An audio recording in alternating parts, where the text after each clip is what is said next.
والسلام موقعكم أو كما قال صلى الله عليه وسلم পবিত্র দিন আল্লাহ পাকের পবিত্র ঘর এই দিন জালসাটা বাইতুল্লাহ সহ যে বহু প্রতিষ্ঠানের প্রতিষ্ঠাতা পরিচালক ওনাকে নিয়ে আজকে ওনাকে নিয়ে স্মরণ সভা মূলত এই জায়গায় বসে ওনার সভাপতিত্বে আমরা বহু এই এলাকার বিশিষ্ট ব্যক্তিবর্গ চট্টগ্রামের অলমে গ্রামের স্মরণ সভা উপস্থিত হয়েছিলাম।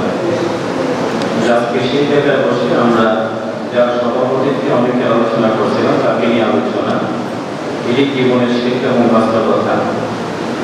তো হযরত অত্যন্ত কর্মোদ্যমী ছিলেন, সবাই জানেন যে উনি হয়তো পর্যাপ্ত ঘুমাতেন না, পুরো সময়টা শিক্ষা সমাজ প্রাইভেট প্রতিষ্ঠান নানা বিষয় নিয়ে তিনি ব্যস্ত থাকতেন এবং বহু পড়াশোনা বহু ত্যাগ দিকটা এক এক ইতিহাসটা থাকবে যে উনি এই সেগুন বাগান সহ কমিশনা জানলাবা প্রাইভেট মাদ্রাসা ইমাম খতিবদের নিয়ে সমন্বিত প্রচেষ্টা কেরাত সম্মেলন এগুলো সকল কাজের ব্যাপকতায় প্রমাণ করে কোরআনের মহব্বত ছিল।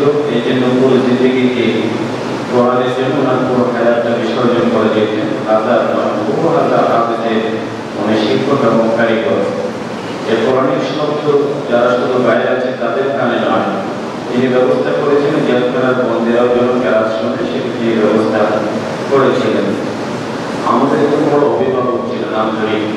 আপনারা জানেন যে ঘটনা করে তিনি নিজের উদ্যোগী বলেন আমার বহু প্রতিষ্ঠান আপনি অনেকটা জায়গায় সেটা বসল করতে পারেন এবং কমিশন জালালাবাদ আমাদের ইংরেজি বিভাগ ছিল, সবসময় তত্ত্বাবধান করতেন।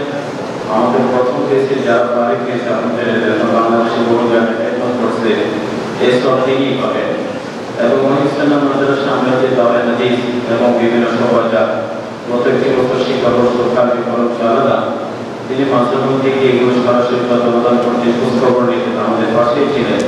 প্রথম বছরে আমাদের 50 জনের অধিক ছাত্র বাড়ি হয়েছে এবং প্রায় 70-80 জন মধ্যে বিভিন্ন মানুষদের মনে করছেন যে ওনারই অবদান জানিয়ে তো আমাদের পাশে যেভাবে ছিলেন আমরা একজন আমাদের খুবই শ্রদ্ধাভাজন অত্যন্ত বিশ্বস্ত একজন মুরব্বী অভিভাবককে হারিয়েছি। আমরা রহমতুল্লাহ আব্দুল মান্নান জানিস রহমতুল্লাহ আমিনুল সৈয়দ রহমতুল্লাহ যাদেরকে মুরব্বীদের হারিয়েছি, তো আমরা ওনাদেরই একজন অভিভাবককে আমরা হারিয়েছি। আমার বোর্ডের হাতে যে সমস্ত মাদ্রাসাগুলো চট্টগ্রাম বিভাগ সহ বিভিন্ন জায়গায় ছড়িয়ে ছিটিয়ে আছে, যেখানে যাচ্ছে প্রতি জায়গা থেকে কম পাচ্ছি তাদের সমবেদনা তাদের দোয়া দরকার। বহুজন জগতে আসতে পারেন কিন্তু নিজ নিজ মাদ্রাসা আমার জন্য তখন কোরআন করেছেন, নিজেদের দোয়ার কথা জানিয়েছেন।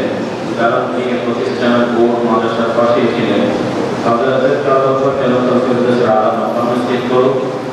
দায়িত্ব হবে যে তিনি যে প্রতিষ্ঠানগুলো গড়ে তুলেছিলেন আপনারা জানেন এগুলো একটা পর্যায়ে আসতে আমাদের এগুলো যেন ধারাবাহিকতা থাকে, প্রতিষ্ঠান যেন আরো এগিয়ে যায় এবং যে সমস্ত কাজগুলো তিনি চালাতেন সে কাজের পাশে যেন আমরা তাকে আগামী দিন আপনারা যারা অতিথি ছিলেন সামনে থাকবেন।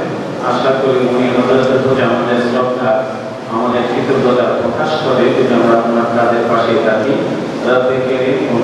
হযরতকে এই যে মসজিদের পাশে আল্লাহ নিজের মসজিদটা কত যে লড়াই সংগ্রামের প্রতিষ্ঠান সেটা আপনারা জানেন, যারা পাশে ছিলেন বা দূরে ছিলেন জানেন।